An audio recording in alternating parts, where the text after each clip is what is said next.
noches, como cada domingo, iniciamos nuestro programa Derechos para la Memoria y el Futuro. Conversaciones desde la Casa de la Memoria Sola Sierra, transmitiendo a través de nuestras redes sociales, agrupación de familiares de detenidos desaparecidos y por supuesto a través del desconcierto, nuestros amigos, queridos compañeros de tantas jornadas de lucha, organización, resistencia y reflexión. Hoy día tenemos en este programa a nuestra compañera, queridísima panelista habitual de nuestro programa, miembro de la directiva de la agrupación de familiares de detenidos desaparecidos, historiadora, experta en los temas de memoria y derechos humanos, docente además de la Universidad Católica, Ale López. ¿Cómo estás, querida Ale? Muy bien, contenta de haber participado en estos programas, digamos, y relevar todo lo que es la memoria y sobre todo desde nuestra casa.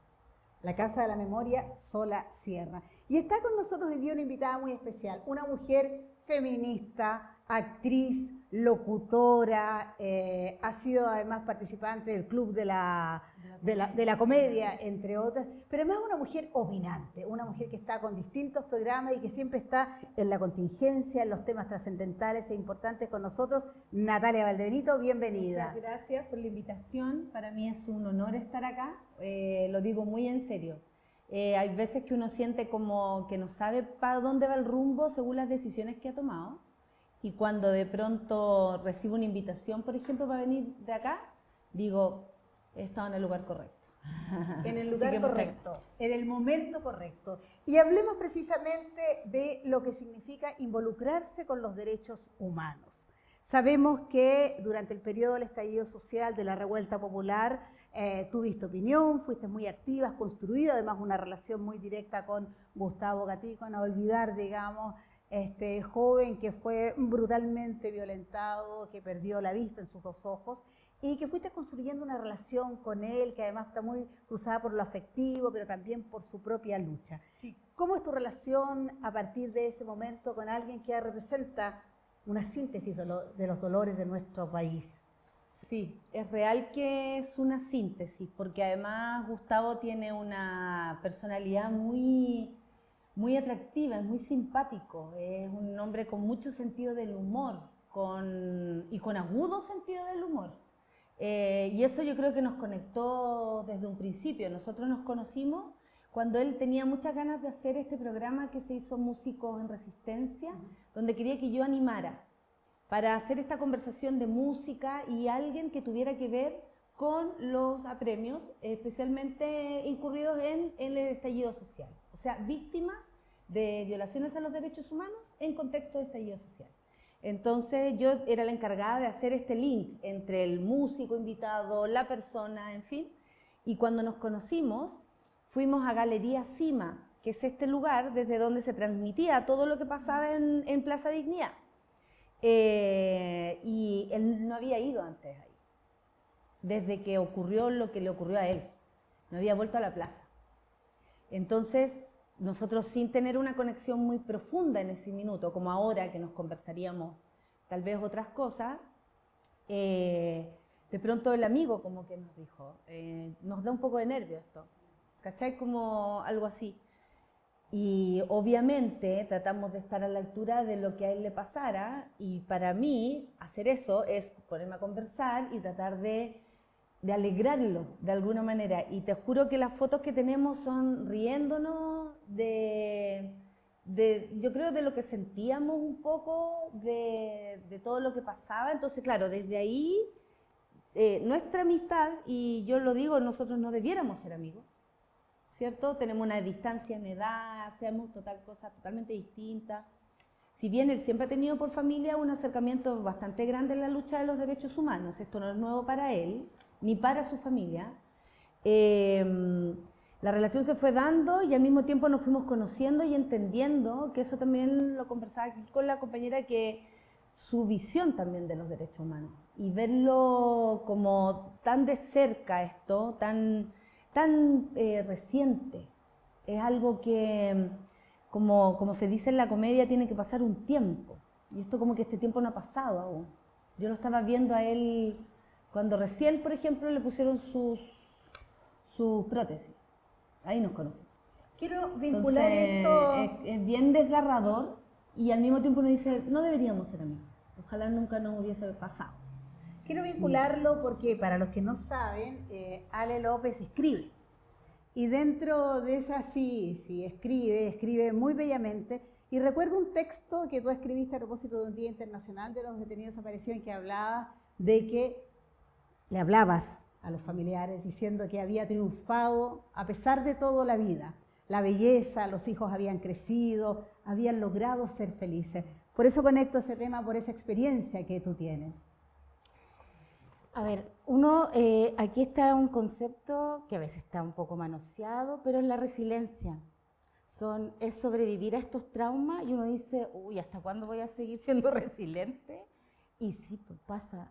De una u otra forma, claro, el caso de Gustavo es una víctima directa y en ese sentido siento que la lección que él nos da a diario, y uno lo ve, yo no lo conozco personalmente, pero además de uno tenerle un cariño entrañable, dice, él es un sobreviviente y que supo obviamente ganarle a la muerte y todo lo que hace le demuestra al otro, ¿cierto? El otro que es el victimario, él es un luchador social, no es una víctima, es un luchador social y en ese sentido él le da lecciones que pese a todo esto, la vida, ¿cierto? Es bella desde donde él la mire. Entonces, a propósito, uno siempre dice, a propósito de la desaparición forzada, uno siempre se pregunta, yo como hija siempre me preguntaba, mi papá podría haber estado en esto, mi papá me podría haber visto en mi graduación, mi papá podría haber estado conmigo en la gala, mi papá me podría haber acompañado a la universidad, y todo eso, pero ahí hay una canción muy bella de Iyapu, que las 3 historias de Manuel, y te va así constantemente diciendo, la vida continúa. Y cuando tuve hijos, yo decía, sí, continúa. Y ahí obviamente uno tiene que darle cara a la vida y manifestarnos permanentemente que nosotros estamos por un compromiso por los derechos humanos y por la vida, independiente de muchas cosas. Y en este país, de lo que nos dice la Ale, de lo que cuentas tú de Gustavo, en este país en el cual se ha puesto tanto, ¿no? Se han puesto los detenidos desaparecidos que defendían un proyecto transformador de la sociedad como era el proyecto de la Unidad Popular, el estallido social, la revuelta popular, que era la sumatoria de todas las demandas frente a un sistema brutal como el neoliberal. ¿Cómo se siente Natalia Valdebenito, después de haber sido parte, de haber creído, haber apostado? Te hemos visto muy crítica, digamos, frente a muchos temas. Mira, en el momento sentía que, en el momento de estallido, vamos a separar las cosas. Momento de estallido social, yo creo que tenía esa misma sensación que teníamos todos, como una especie de alegría muy profunda, ¿cierto? Una esperanza casi desconocida y al mismo tiempo mezclada con un temor, porque volver a la casa de la plaza todos los días no era fácil. Por ejemplo, me pasaron varias cosas, no terminamos en problemas, pero pasaron varias cosas. Todos yo creo que en algún momento si estuvimos ahí estábamos en peligro. Y en ese minuto absolutamente convencida de lo que estaba pasando y si miro para atrás y me observo de hoy, sigo convencida de lo que estaba pasando. Luego viene todo lo que pasó con pandemia, que obviamente nos preguntamos qué hubiese pasado si no hubiese pandemia, porque hablan de un estallido social que sin duda es una etapa de nuestra historia, pero usted como historiadora sabrá que son solo 5 meses, ¿cachai? Y nos dicen, se quemó Chile. Y nos dicen como frases grandilocuentes de una realidad que quienes estábamos en la calle era hasta cierto punto. Lo que sí estábamos viendo es que había que arrancar, lo que sí estábamos viendo era todos los días compañeros con perdigones, lo que sí estábamos viendo era que más de 400 personas perdieron los ojos, o sea, lo concreto. Entonces, claro, con ese ánimo, después vienen las elecciones. Y yo me sumo a esto, que nunca lo había hecho, de sumarme como activamente a lo oficial, digamos, porque uno siempre hace lo suyo, pero en sus otros escenarios. Yo vengo desde siempre hinchándola donde me pare. Un micrófono te da poder, el punto es saber usarlo. Porque también podría ser el mismo poder patriarcal horrible del cual hemos sido testigos y víctimas, digámoslo, hacer lo mismo no me parece. Entonces, mi forma es otra. Y me sumo a todo lo demás, como en esta corriente que veníamos, ¿no? Contra el fascismo. Ese es yo, o sea, creo que en todo este tiempo, si en algo estoy absolutamente segura que soy, es antifascista, absolutamente. Y yo siempre le digo al público, mientras sea contra el fascismo yo voy a estar. Y la gente lo agradece mucho porque al mismo tiempo entiende que es algo que uno viene acarreando durante mucho tiempo y que además cuesta mantener en consecuencia. Porque cuando tú estás en una ala como la que estoy yo, que es lo artístico, ¿no? Redes sociales, por ejemplo, que a mí me cuesta un montón en algunas cosas, en otras me manejo fantástico peleando, pero en lo otro, en lo moderno y todo, me cuesta un poco más, me resisto, no entiendo, no sé por qué en 90 segundos hay que explicar algo, si podemos conversar una hora, ¿cachai? Como todavía tengo esos problemas como, no sé, como yo creo generacionales, absolutamente generacional. Sí. Es una consecuencia que yo creo que a través de los ojos de ustedes uno puede mantener. Por mientras yo me mantenga cerca de las personas como ustedes, como doña Alicia, que me toca conocerla y que ella me conociera mi nombre y que pudiéramos conversar, o personas que admiro de pronto que siguen mi trabajo, que al menos lo conocen, uno dice, claro, esto va bien, pero es un camino de consecuencia que comillas cuesta, porque se mete ¿qué? El dinero. Se meten otras propuestas, ¿no? Como, a ver, si me llevan a mí a un lugar, a una radio, por ejemplo, ¿para qué? Yo siempre juzgo, temo, sospecho, para hacerme callar. Siempre me estoy preguntando si me están haciendo callar. Entonces creo que he aprendido un montón, que yo políticamente he crecido un montón. Desde el estallido, pandemia, como tuvimos que resistir, que eso también fue otro tipo de resistencia. Y en comunidad, que es lo que hablábamos antes, si no en comunidad no hay nada.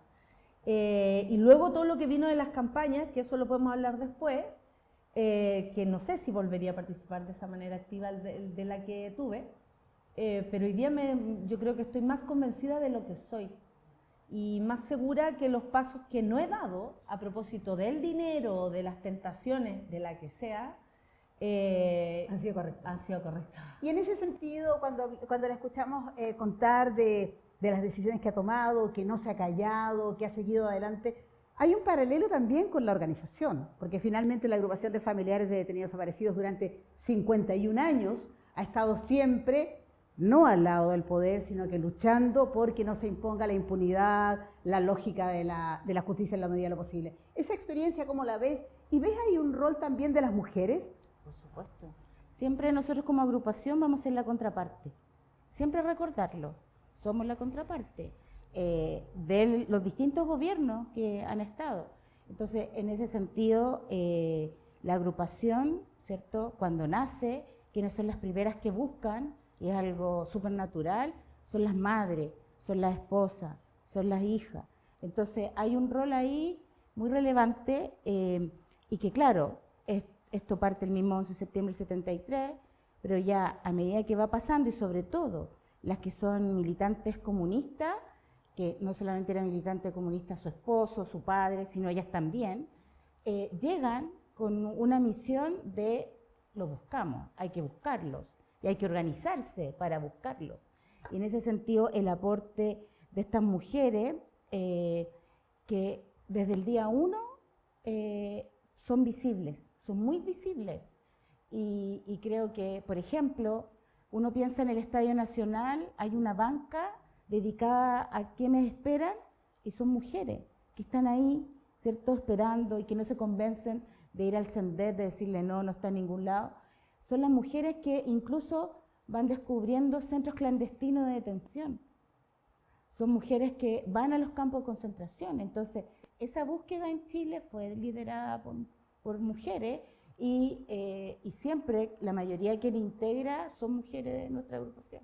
Entonces, en ese sentido, es un rol fundamental que implica muchas veces costos.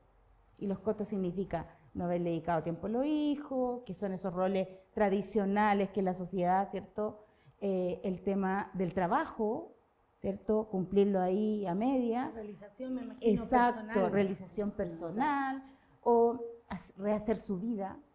Comillas, claro. Claro, rehacer su vida, ¿sí? Entonces, en ese sentido, las mujeres en nuestra organización son fundamentales. Y son organización, lo colectivo, y tú hablabas también de ese sentido de lo colectivo, definirse fundamentalmente como antifascista, es decir, estoy con una inmensa mayoría de gente que no quiere que otra vez vuelva a ocurrir. ¿Cómo ha sido tu experiencia de lo colectivo siendo además un artista que obviamente que tiene un equipo detrás, pero que te abordas, digamos, desde lo individual, digamos, te vemos a ti en el stand-up comedy, te vemos a ti triunfando en el Festival de Viña, que fue una experiencia además muy bella para nosotros como mujeres ver a una mujer que estaba comprometida y que le iba tan bien. ¿Cómo ves tú tu relación de artista en este colectivo que resiste, que se organiza? Yo creo que se va solidificando esta visión, porque el capitalismo de alguna manera nos lleva a creer que solos es la forma de, ¿no? Como yo corro sola.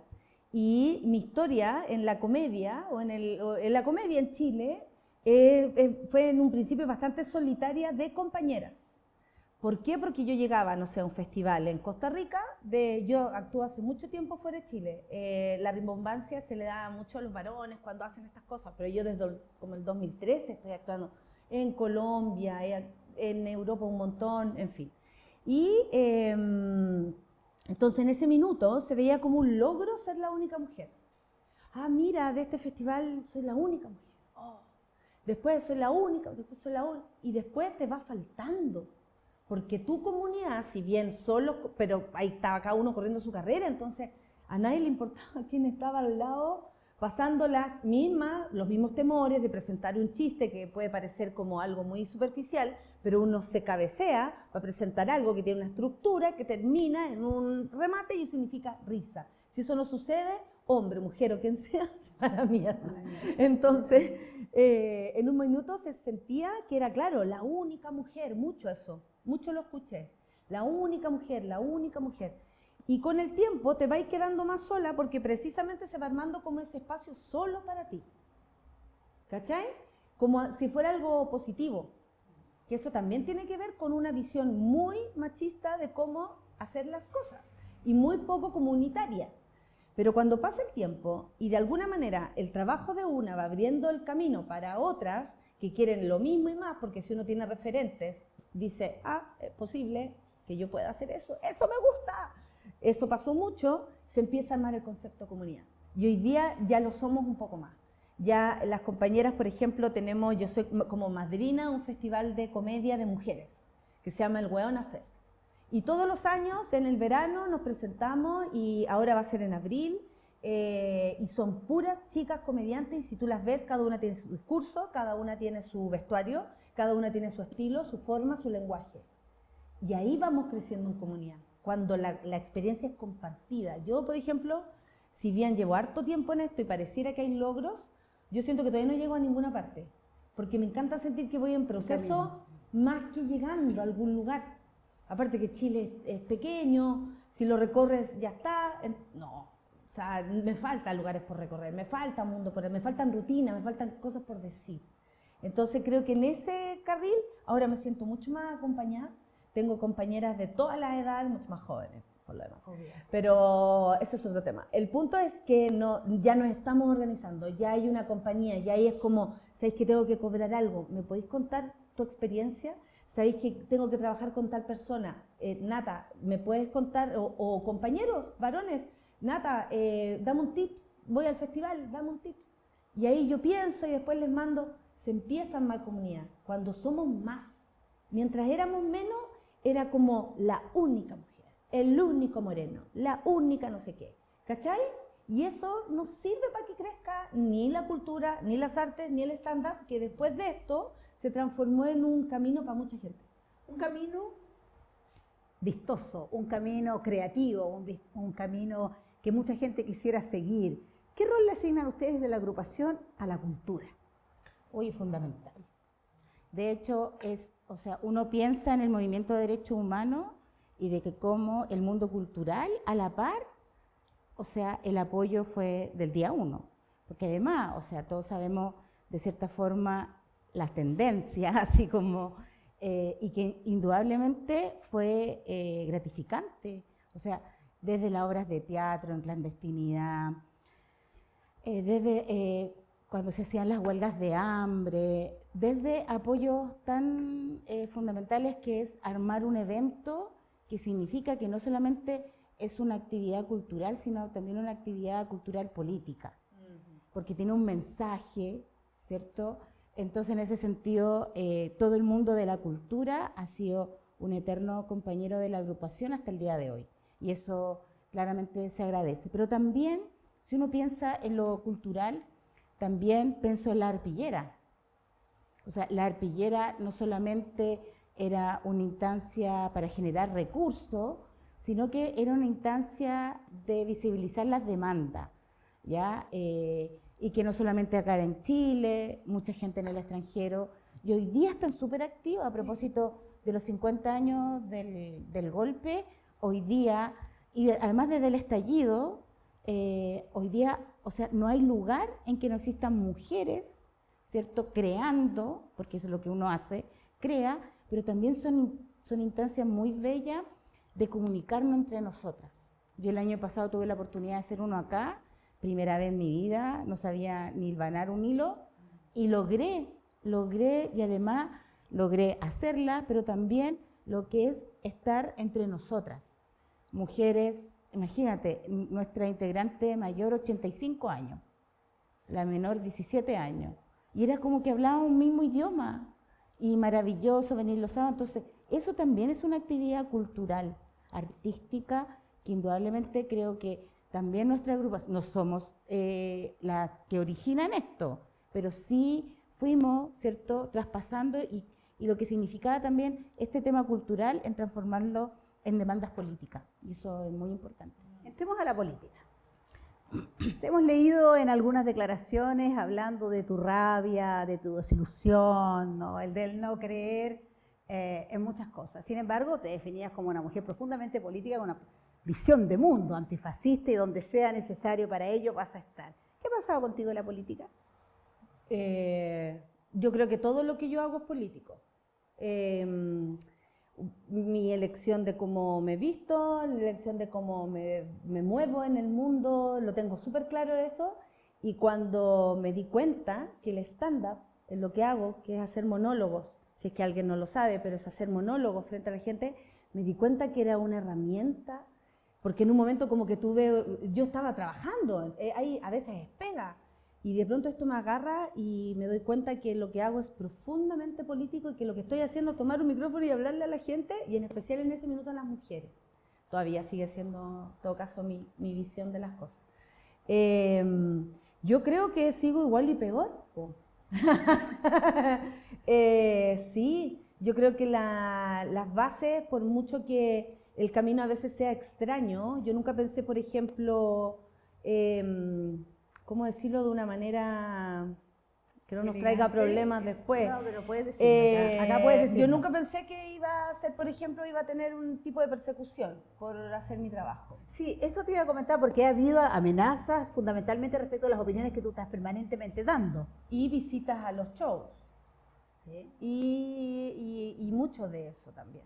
Entonces, cuando pasa, no hay que subestimar la violencia, por supuesto, pero cuando pasa lo concreto, hay dos cosas. Una, uno dice, oye, pero ¿quién soy yo? Si es como que tú te ves, ¿quién soy yo? Tengo las mismas dificultades, la misma fortaleza, ojalá, que otra mujer. O digo lo mismo y después te dicen, no, pues no dices lo mismo. Lo que estáis diciendo no lo está diciendo nadie más. Para algunos parezco ser muy valiente. Pero yo nunca pensé que esto iba a avanzar tanto a ese lugar. Y tengo una idea de que es una utilización de mi imagen también. No me la creo tanto. No creo ser una articuladora política, ni menos una operadora política, porque no recibió nunca un peso por decir nada. Al contrario, nadie me paga por decir nada. Solo el público que está conmigo y paga su entrada, y al cual yo le agradezco. Porque sin eso yo no existo. Yo no tengo auspiciador, no tengo un padre millonario, no tengo nada de aquello que me permita a mí estar en un lugar sin tener que pagar el piso. Soy libre desde ese lugar. Entonces, mis monólogos siguen siendo sobre feminismo. Invento otros nombres, pero en verdad es para hablar de eso y llevarlos a todos engañados, a la mitad por lo menos que va a engañar y que cree que se va a encontrar con chistecitos y se va con algo más que eso, pero al mismo tiempo siento que el cariño que siento por el público es profundamente político también. Porque yo soy consciente de mi privilegio de poder hablar. Soy consciente de mi privilegio de poder vestirme como yo quiera. Eso es una lucha que dieron las feministas antes. Para que yo sea la jefa de un proyecto, esas fueron otras que dieron luchas interminables para poder ser la jefa de un proyecto que se les ocurrió a ellas, porque esto que yo hago se me ocurre a mí. Yo lo escribo, yo lo produzco, yo lo dirijo y yo lo hago, y yo lo interpreto. Eso es una lucha ganada por muchas otras antes. Entonces a mí no se me olvida. Y lo trato de recordar constantemente en los shows para que a nadie se le vaya la brújula y no pensemos que esto es algo cotidiano. No es cotidiano, es algo ganado. Y yo voy a insistir, porque yo lo prometí en mi primer monólogo. Voy a insistir y voy a inventar lenguajes para comunicarme. Porque creo que lo que hago sí tiene que ver con nuestra realidad, con las que pasaron y por las que no tienen voz también. Como que siento que le hablo a las personas que están en silencio, no a las que me hablan mucho, a esa persona que está en silencio y no se atreve a salir de su casa. Siento que le hablo a esa mujer, que esa mujer necesita reírse. La noche del Festival de Viña pasaron cosas, se rieron mujeres en sus casas y tuvieron incluso problemas de los cuales lamentablemente después me enteré. Porque también provoca violencia que una mujer se ría. Porque la risa es resistencia femenina. Medusa, del origen de la medusa, como mitológicamente, es un ser que fue acallado, culpable casi de haber sido violada, pero con una sonrisa eterna que no le permitiera mirar a nadie porque se convertían en piedra. O sea, si yo me río soy un peligro. ¿Y la se mantiene aún. ¿Y la resistencia, cómo la viven ustedes en la agrupación? Porque, claro, hay Plan Nacional de Búsqueda, se supone que hay muy buenas intenciones, pero siempre es una organización que está resistiendo, que está haciendo, como tú dices, la contraparte, pero es más que la contraparte, es resistir cultural, social y políticamente. Sí, bueno, es una herencia de la fundadora, de entender que cada paso que uno da, uno resiste, porque tú puedes avanzar 50 pasos y retrocedes 500, a propósito de lo que estábamos hablando, y en ese sentido, cada lucha que nosotros hacemos lo entendemos desde un espacio que incomoda a muchos. Hoy día tú hablas de detenidos desaparecidos y lo hablas porque no están, no los encontramos, a diferencia de los ejecutados políticos, a diferencia del exiliado, a diferencia del torturado, el detenido desaparecido objetivamente no está. Entonces, claramente, es decir, de vuelta a la página, pero ¿cómo se ha pasado tanto tiempo? Perdonen. Entonces, a propósito de lo que tú dices, del discurso, lo que uno habla, creo que todos estos espacios son de resistencia. Hoy día permite visibilizar qué ocurre hoy día con nuestras madres. Ayer tuve la oportunidad de ir a una conmemoración de un compañero que cumplió 50 años y es increíble, ¿cierto?, ver a la madre, a la señora Hilda Saldívar ahí impeque, siendo fundadora, una de las primeras arpilleristas, entonces constante, y uno dice, lo que ella hizo, su herencia, hoy día hay que reconocerla. Tenemos que reconocernos entre nosotras. A propósito de este camino que tú hablabas, ellas hicieron este camino. Entonces es una resistencia permanente y también uno resiste en homenaje a ellas. Homenaje, tú decías también, has logrado ser directora de un proyecto por la lucha de muchas mujeres. Seguro que sí. Tú sabes que, por supuesto, hay una importante cantidad de mujeres detenidas desaparecidas, que además fueron brutalmente torturadas y todo eso. ¿Cómo te relacionas con esa parte de esa memoria tan dolorosa y cómo la transmites? Porque sí te importan esos temas, mucho. Lo transmito directamente.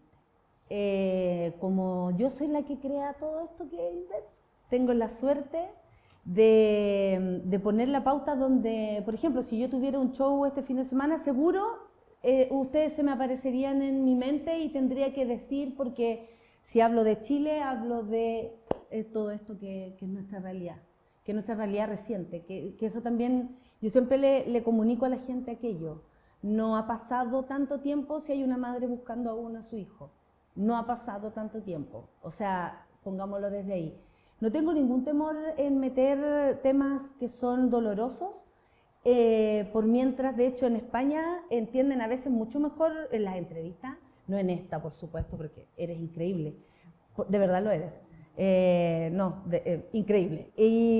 Pero entendían cómo esto de transformar un mensaje como tan brutal, por ejemplo, hablar, no sé, de cosas como brutales a propósito del dolor, con un sentido del humor o y que desencadenaba eso, que tú no te lo esperas, porque esa es la idea, que no te lo esperes para que yo te meta la información en tu cabeza y tú no te des cuenta cómo entra. Y no temo en hacer esa mezcla, porque siento que en el escenario también tengo la obligación de darle de dar toda la realidad que existe. Y en mi caso, yo me siento muy brechtiana, muy de la escuela de Brecht, del dramaturgo alemán, que le decía a la gente, hey, despierten, esto está pasando afuera. Entonces, si tú me preguntas cuál es mi misión, es como ser una susurradora. Así me veo yo, entre el poder y la gente, como, oye, mira, esto está pasando, oye, no hay que olvidar. Oye, la corrupción, oye, el Mosí, oye, Chadwick, oye, ¿a quién más nombro? Digamos, oye, ¿cachai? Como misión también esa. Entonces, todo lo que se habla acá, todo lo que a mí me permea, me importa, es parte de mi rutina y aunque tú dices, es comedia, créeme, la comedia es algo muy serio. Muchísimas gracias. Bueno, hemos tenido dos tremendas invitadas. Queremos agradecerte mucho que hayas estado con nosotras, siendo parte de estas mujeres que resisten, mujeres que se organizan, mujeres que resisten, mujeres que siguen creando a pesar de todo lo difícil y a pesar de muchas desilusiones que tenemos de la política, de algunos que queríamos y que ya no queremos tanto, de algunos que esperábamos y que ya no esperamos tanto, pero lo importante es que tenemos este tipo de mujeres. Nos vemos entonces ahora con nuestro segmento de cultura, memoria y derechos humanos. Abrazos, Ale, muchísimas cariños, Nata, por estar con nosotros. No, gracias a todos. Hola, ¿cómo están? ¿Cómo estás, Andrés? Bien, ¿y tú? Muy bien. Qué bueno. Hoy quiero partir felicitándote. ¿Por qué? Porque tú eres un músico comprometido con los derechos humanos. Muchas gracias. Sí, bueno, es parte de los caminos que nosotros los artistas podemos ir tomando, ¿cierto? Es una opción, pero una opción muy legítima también, en donde se comparte esta aventura de compartir esta lucha también. Bueno, gracias a músicos como tú, es que ha sido posible la realización del Vivas Voces, tema del que vamos a hablar hoy, ¿cierto? Sí, es un tema en el cual tuve que investigar un poco. No tuve la suerte de participar en sus orígenes, pero te podría contar de lo que se trata, ¿cierto? Por supuesto. Sí, bueno, el Vivas Voces, para que todos sepan, el Vivas Voces es un concierto que organiza la agrupación de familiares de detenidos desaparecidos, ¿ya? En donde participamos muchos artistas, ya algunos conocidos, otros menos conocidos, pero la idea es hacer crecer esta colaboración que a lo largo de la historia han tenido los artistas con la agrupación, ¿ya?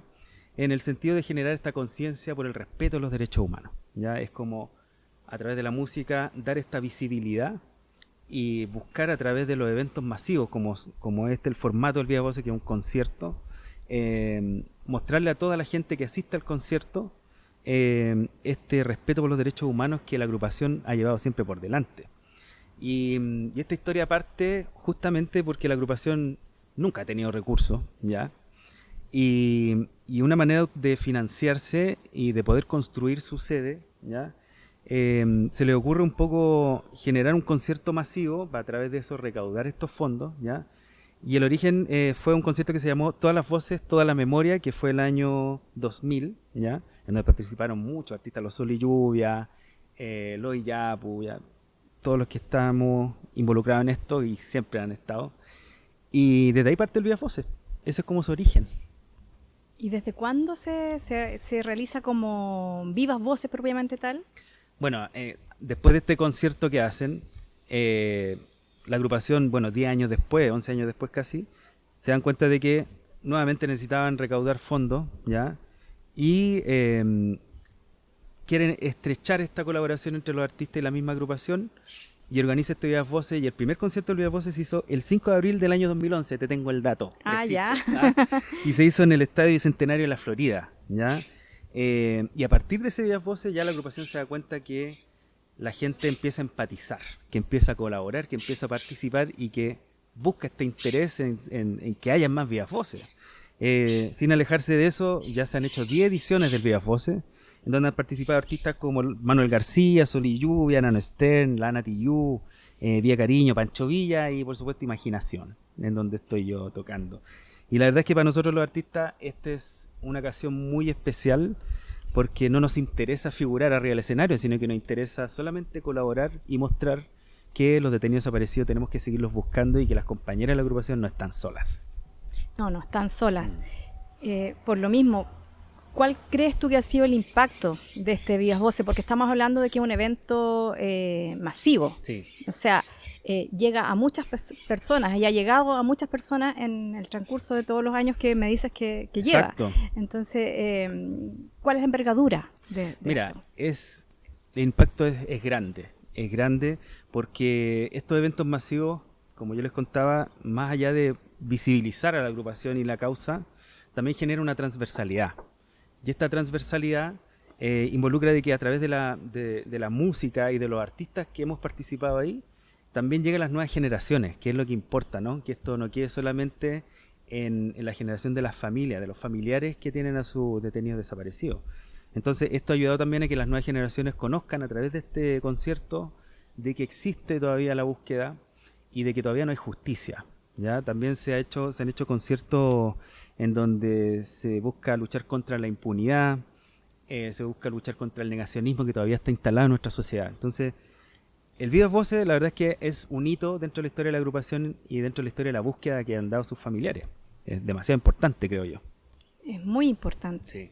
Así que, bueno, te agradezco por toda esta información, Andrés. Y, bueno, con esto estamos terminando este capítulo enfocado en la música, que espero tener prontamente la noticia de que podamos realizar otro Vivas Voces. Sería maravilloso. Sería muy bueno. Nos vemos entonces en la próxima semana en otro capítulo. Chao.